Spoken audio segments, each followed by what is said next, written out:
स्वामी समर्थांचे मठ अनेक असतात, पण समाधीस्थान हे एकमेव आहे. अक्कलकोटमध्ये असलेल्या या समाधीस्थानी माणूस त्याच्या पुण्याने आणि कर्माने येतो असं म्हणतात. कारण स्वामीच म्हणून गेले होते की माझ्या वडाच्या पारंब्याखाली बसून भक्त जप तप करून आपापल्या गावी निघून जातील.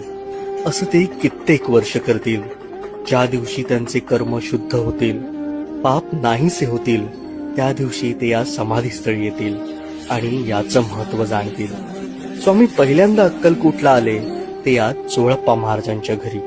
21 वर्ष इथे त्यांचं वास्तव्य होतं. चोळप्पा महाराजांनी या काळात त्यांची खूप सेवा केली.